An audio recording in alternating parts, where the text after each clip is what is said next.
सद्गुरूंची गाथा. ओम नमः शिवाय. परमपूज ऐकृत सिद्धारूढ वैभव. तपस्वी हे एखादा माणूस मनाविरुद्ध वागला की लगेच त्या शाप देऊन मोकळे होतात आणि एखादा माणूस मनासारखे वागला तर लगेच त्यास आशीर्वादही देतात. वृद्धेने लहानपणी दुर्वासाची सेवा केली तेव्हा तिच्या सेवेला संतुष्ट होऊन त्याने तुझे पतिव्रत्य अभंग राहील असा तिला आशीर्वाद दिला. शकुंतला नवऱ्याच्या घरी निघाली तेव्हा समोरून दुर्वास येऊ लागले होते. नवऱ्याची भेट झाल्यावर काय काय त्यांच्याजवळ बोलायचे या विचारात तंद्रीत ती असल्याने तिचे लक्ष दुर्वासाकडे गेले नाही. त्यामुळे ती त्यांना नमस्कार करू शकली नाही. आपल्याकडे तिचे दुर्लक्ष झाले अशा समजुतीने दुर्वास संतप्त झाले व रागाच्या भरात नवऱ्याकडे गेल्यावर तो तुला ओळखणार नाही असा तिला त्यांनी शाप दिला. त्यामुळे झाले काय तर ती जेव्हा नावेतून निघाली तेव्हा तिच्या बोटाची अंगठी गळून पाण्यात पडली, पण तिला ते कळून आले नाही. ती अंगठी दुष्यंताने आपली ओळख म्हणून मुद्दाम तिला दिली होती. अंगठी नसल्यामुळे दुष्यंताने तिला वाड्यात प्रवेश करण्यास न देता बाहेरच्या बाहेर हाकलून दिले. दशरथ राजाची तिसरी भार्या जी कैकेयी ही लहानपणापासूनच फार तापट स्वभावाची होती. त्यामुळे तिच्या आईवडिलांना तिच्याबद्दल फार काळजी होती. तिच्याकडून एखादा थोर व्यक्तीची जर सेवा घडली तर त्यांच्या आशीर्वादाने तिच्या स्वभावात बदल होईल या आशाने कैकेयीच्या बापाने दुर्वासांना विनंती केली. त्यांच्याकडे काही दिवस ठेविले. त्या अवधीत फुले, तुळशी आणून देणे, गंध उगाळणे इत्यादी देवपूजेचे साहित्य तयार करून देण्याची सेवा कैकेयी करीत असे. तिच्या सेवेला संतुष्ट होऊन तुझ्या हाताला यश येऊ दे असा दुर्वासाने आशीर्वाद दिला. पुढे एके दिवशी ते ध्यानस्थ बसले असता बाल स्वभावाला अनुसरून कैकेयीने काळजाने माखलेला हात दुर्वासांच्या गालाला लावला. ध्यान विसर्जन झाल्यावर ती गोष्ट जेव्हा त्यांच्या लक्षात आली तेव्हा जगात तुझे तोंड काळे होईल असा त्यांनी तिला शाप दिला. दुर्वासांच्या आशीर्वादाप्रमाणे स्वर्गातील युद्धसमयी दशरथांच्या रथाचे चाक जेव्हा मोडले गेले तेव्हा त्या ठिकाणी कैकेयीने आपला हात दिला. त्या समयी दुर्वासांच्या आशीर्वादाप्रमाणे तिच्या हाताला यश आले. पुढे रामाला वनवासाला पाठविण्यात ती कारणीभूत झाली. म्हणून दुर्वासांच्या शापाप्रमाणे तिचे तोंड जगात काळे झाले, म्हणजे तिचे नाव कोणासही नको असे झाले. कपटाने वागल्याबद्दल इंद्राला गौतमाने शाप दिला. त्या भरात निरपराधी अहिल्याही शाप देऊन ते मोकळे झाले. सिद्धपुरुषांचे वागणे मात्र तपस्व्याच्या अगदीच उलट असते. वसिष्ठांना विश्वामित्रांनी नाना तऱ्हेने छळले तरी त्यांनी तीळ मात्रही शांती ढळली नाही. हाच तर तो तपस्वी व सिद्ध पुरुषामधील फरक होय. स्तुतीप्रमाणे निंदा ऐकूनही आनंद वाटणे, मित्रावरील प्रेमाप्रमाणे शत्रूवरही प्रेम वाटणे म्हणजे कोणत्याही प्रसंगी शांती न ढळणे हे सिद्ध पुरुषांचे लक्षण होय. आस्तिक व नास्तिक या दोघांवर मेघ जशी समान वृष्टी करतो किंवा चोर व संभावित या दोघांवरही सूर्य जसा सारखाच प्रकाश पाडतो त्याप्रमाणे निंदा व छळ करणाऱ्यावर ज्ञानी पुरुषांचे समान प्रेम असते. काहीतरी चमत्कार पाहिल्यावर एखाद्या व्यक्तीच्या ठिकाणी सहसा माणसाची श्रद्धा बसत नाही. हुबळी गावात एकाच्या घरी प्रसिद्ध शास्त्रीबुवांचे पुराण चालले होते.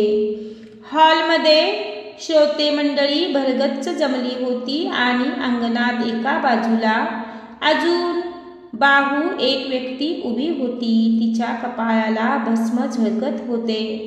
तिने लंगोटी परिधान केली असून तिच्या खांद्यावर वाकर आणि हातात एक मातीचा मोगा होता. श्रोत्यापैकी एका गृहस्थाने कोणीतरी भिक्षेकरी असावा असे म्हणून त्या व्यक्तीला पुढे जाण्याबद्दल हाताने खुणावले. तेव्हा त्या व्यक्तीने मी पुराण ऐकायला उभा आहे असे खुणेनेच त्या गृहस्थाला सांगितले.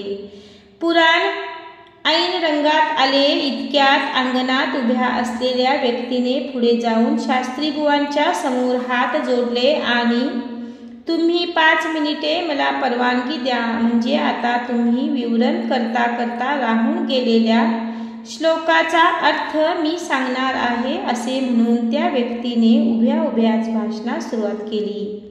ते ऐकताच शास्त्रीबुवांना आपली चूक ध्यानात येऊन ते गारच झाले. श्रोते मंडळी पण चकित झाली. त्यावर शास्त्रीबुवांनी उठून त्या व्यक्तीला वंदन केले आणि तिच्या हाताला धरून आपण बसलेल्या व्यासपीठावर तिला बसविले.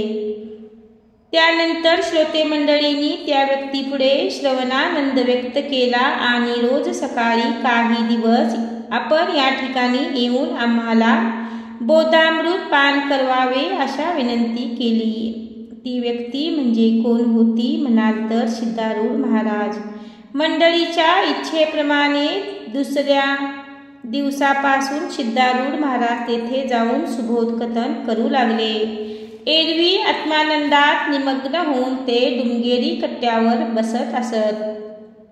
वाघ, सिंहादी हिंस्त्र पशु आपला क्रूरपणा सोडून माणसाळलेला म्हणजे त्यांना पाहण्यासाठी जशी गर्दी जमते त्याप्रमाणे मनुष्यातील विकार जाऊन ते दैवी गुण संपन्न झाला म्हणजे त्याला ठिकाणी पण माणसांची गर्दी होते. कळीपासून मुक्त झाल्यावर फुलातून सुहास बाहेर पडतो आणि तो जसा आसपासच्या लोकांना आल्हाद देतो त्याप्रमाणे अज्ञानाचा परिपूर्ण नाश झाल्यावर सिद्ध पुरुषांचे दिव्य सामर्थ्य प्रकट होऊ लागते. त्या योगे त्यांच्या सहवासात असलेल्या माणसांची चर्चा, उद्वेग, पापताप, दुःख, दैन्य, संकटादी दुरिते नाश पावतात. कमळ फुलले की त्यातील मकरंद सेवन करण्यास जसे रानावनातून भ्रमर धाव घेतात त्याप्रमाणे महाराजांच्या व्यक्तिमत्वाची जाणीव होऊ लागताच त्यांच्या दर्शनास गावचे तसेच परगावचे झुंडीच्या झुंडी लोक येऊ लागले. त्यांच्या सहवासापासून असंख्य लोकांना आनंद मिळू लागला. सूर्याच्या प्रकाशापासून जरी यच्चयावर प्राणीमात्रांना मदत होते तरी त्यांच्या ठिकाणी यचकिंचितही जसा अभिमान नसतो त्याप्रमाणे सिद्ध पुरुषांच्या दर्शनाने लाखो अज्ञजीव जरी सुखी होतात तरी आपल्यामुळे असंख्य लोकांचे कल्याण होत आहे याचा त्याच्या ठिकाणी कार्तेपणाचा लवलेशही नसतो. पुढे काही प्रमुख भक्त मंडळींनी त्या ठिकाणी सिद्धारूढ महाराजाकरिता एक आश्रम बांधविला आणि पिण्याच्या पाण्यासाठी एक व दुसरे स्नानाकरिता अशा 2 तळी बांधविली. भक्तमंडळीच्या आग्रहास्तव महाराजांनी आश्रमात वास्तव केले. त्यावर रोज 2 प्रहरी गावातील व खेड्यातील काही बायका नानाविध पक्वानांच्या टोपल्या करून आश्रमात आणू लागल्या.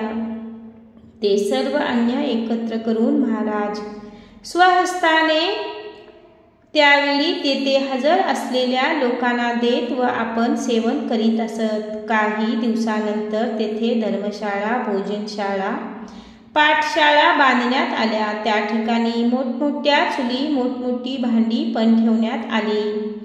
त्यावर प्रतिवर्षी महाशिवरात्रीचा उत्सव होऊ लागला. त्या 7 दिवसात अहोरात्र ओम नमः शिवाय या मंत्राचा घोष चालू लागला.